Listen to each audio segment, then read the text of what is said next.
பாப்பு கவனிடா. வர்க்க பூர்த்தி முறை, கம்ப்ளீட்டிங் த ஸ்கொயர் மெத்தட். இதுக்கு உனக்கு என்ன தெரியணும் அப்படின்னா ஐடென்டிட்டி தெரியணும், அல்ஜிப்ரிக் ஐடென்டிட்டி தெரியணும், முற்றொருமை தெரியணும். எந்த ரெண்டு முற்றொருமை குறிப்பா தெரியணும்னு பாத்தீங்கன்னா a plus b the whole square. புரியுதாடாங்கன்னு? a minus b the whole square. இது நமக்கு ஏற்கனவே தெரியும் தானே. a square plus 2ab plus b square. a minus b the whole square க்கு a square minus 2ab plus b square. அதுக்கு idea சொல்லி கொடுத்துருக்கேன். Plus வந்தா பிளஸ் 2ab, மைனஸ் வந்தா மைனஸ் 2ab. தெரியலன்னா கூட இப்ப தெரிஞ்சிச்சு தானே. இப்ப கணக்குக்கு வரலாம். நான் இதை நல்லா கவனி. x square plus 6x minus 7 equal to 0. x squared plus 6x minus 7 equal to 0. இப்போ நம்ம இங்க என்ன பண்ணணும் அப்படின்றத பாரு. இந்த முற்றொருமை வர்ற மாதிரி இங்க நம்பரை மாத்த போறோம். இப்போ இங்க என்ன குறி இருக்குது? பிளஸ். அப்ப a plus b the whole square form. இங்க பிளஸ் வரும்போது என்னது? a plus b the whole square.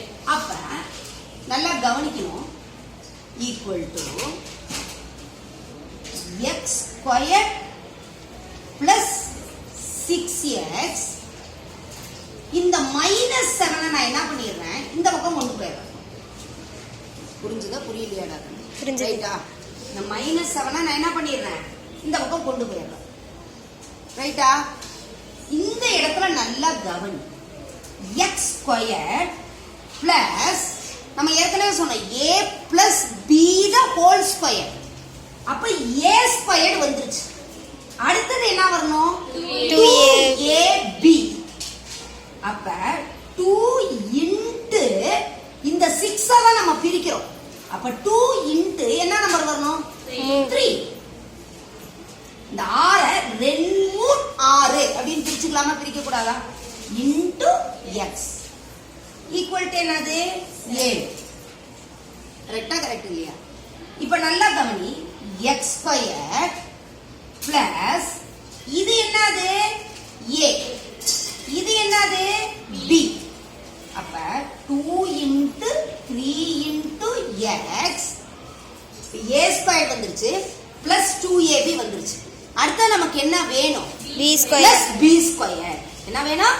Plus b square. அதனால நம்ம என்ன போட்டுக்கணும்னா பிளஸ் 3 ஸ்கொயர். ஆனா பிளஸ் 3 ஸ்கொயர்னு போட்டு நிறுத்தினா கணக்கு கரெக்டா வருமா? வராது. நம்ம எப்போதுமே ஒரு பொருளை ஒரு வேல்யூவை ஆட் பண்ணோம்னா அதே வேல்யூவை என்ன பண்ணணும்? சப்ட்ராக்ட் பண்ணணும். ஒரு வேல்யூவை கூட்டணும்னா இன்னொரு வேல்யூவை என்ன பண்ணணும்? கழிக்கணும். அதே வேல்யூவை கழிக்கணும். பெருக்கி வகுத்தாலும் அப்படிதான். எந்த மதிப்பால பெருக்கிறியோ அதே மதிப்பால வகுக்கணும். Multiply and divided by the same number, added and subtracted by the same number. இப்ப பிளஸ் 3 ஸ்கொயர் இங்க போட்டோம். அப்ப என்ன வேணும் நமக்கு? Minus 3 square equal to 7. 7. இப்ப பிளஸ் 3 ஸ்கொயர் மைனஸ் 3 ஸ்கொயர் போகும்போது இதனுடைய மதிப்பு மாறாது, மாறக்கூடாது. ஆனா நம்ம அந்த ஃபார்முக்கும் கொண்டு வரணும். a plus b the whole square ஃபார்முக்கு கொண்டு வரணும். இப்ப நல்லா கவனி. x square plus 2 into 3 into x plus 3 square 7. இந்த மைனஸ் 3 ஸ்கொயர் என்ன பண்ணிக்கிறேன் நான்? Plus 3 square plus 3 square. நீ இதை இங்க போட்டு செயலாடாக்கன்னு இல்ல டைரக்டாவே என்ன பண்ணலாம், நீ இந்த மைனஸ் 3 ஸ்கொயர் அந்த பக்கம் பிளஸ் 3 ஸ்கொயர்னு டைரக்டா பண்ணலாம். தப்பு கிடையாது. புரியணும்ன்றதுக்காக சொல்லி கொடுத்தேன். இங்க ஒரு பிளஸ் 3 ஸ்கொயர் அங்க ஒரு பிளஸ் 3 ஸ்கொயர். ரைட்டா? இப்போ இது என்ன ஃபார்முலா வந்துச்சு? a square plus 2ab plus b ஸ்கொயர்ன்ற ஃபார்முக்கு வந்துச்சு. புரிகிறதுக்காக நான் எழுதுறேன். இப்போ என்ன பண்ணிக்கலாம் நம்ம? a plus b the whole square form கொண்டு வந்துடலாம். a என்ன? x plus b என்ன? 3.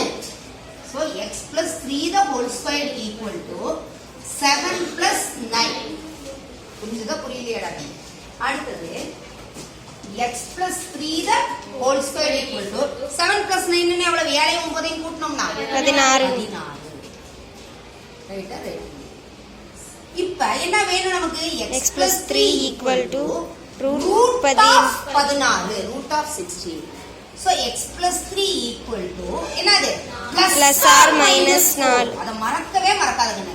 இது வந்து ரொம்ப இம்பார்ட்டன்ட். இந்த பிளஸ் ஆர் மைனஸ் வேணும். ஏன்னா minus B plus or minus root of B square minus 4ac divided by 2a ஃபார்முலால பிளஸ் ஆர் மைனஸ். இன்னொன்று ரூட்டுக்கு எப்பவுமே பிளஸ் ஆர் மைனஸ். அப்ப என்ன வரும் நல்லா கவனிக்கணும். எக்ஸ் ஈக்குவல் டு இங்க ரெண்டு நம்பர் இருக்குது, பிளஸ் 4 இருக்குது மைனஸ் 4. அப்ப நல்லா கவனிங்க. இந்த பிளஸ் 3 அந்த பக்கம் போகும்போது என்ன ஆகுது மைனஸ் 3. அதே மாதிரி இந்த பிளஸ் 3 இங்க கொண்டு போகும்போது இங்க ஃபர்ஸ்ட்ல எழுதிக்கோ. நீ இந்த பிளஸ் ஆர் மைனஸ் 4க்கு அப்புறம் கொண்டு போனீங்கன்னா சிலர்லாம் தப்பு பண்றீங்க. புரியுது? அந்த பிளஸ் ஆர் மைனஸே மறந்துடுறாங்க. ஆனா மைனஸ் 3 பிளஸ் ஆர் மைனஸ் 4 இந்த இடையில இந்த சிம்பிள் வந்துச்சுன்னா கொஞ்சம் தப்பு பண்ணாம செய்றீங்க. அதனால இப்படி எழுதிக்கோ. இப்படிதான் எழுதணும்ன்ற ரூல் எல்லாம் கிடையாது. அந்த பக்கம் கூட எழுதலாம். இப்ப நல்லா கவனி. எக்ஸுக்கு என்ன வேல்யூ வரும் அப்படின்றத. X equal to minus 3 plus 4 ஒன்னு. இன்னொன்னு X equal to minus 3 minus 4. அப்ப எக்ஸ் ஈக்குவல் டு என்ன வருது பிளஸ் 4 மைனஸ் 3. அப்ப 4ல இருந்து 3 போச்சுன்னா 1. என்ன 1 பிளஸ் 1. ரைட்டாடா கண்ணு? அதே மாதிரி X equal to minus 3 minus 4 என்னடா கண்ணு மைனஸ் 7. அப்ப எழுதணும் நீ சொல்யூஷன் தீர்வு ஈக்குவல் டு என்னது 1, மைனஸ் 7 இல்ல மைனஸ் 7, 1 எப்படி வேணாலும் எழுதலாம். ஆனா நீ தெரிஞ்சிருக்க வேண்டியது இதுதான்டா கண்ணு. a plus b the whole squared a minus b the whole squared தெரிஞ்சிட்டா இங்க கரெக்டா நம்ம செஞ்சிடலாம். புரிஞ்சுதா? புரியுதாமா?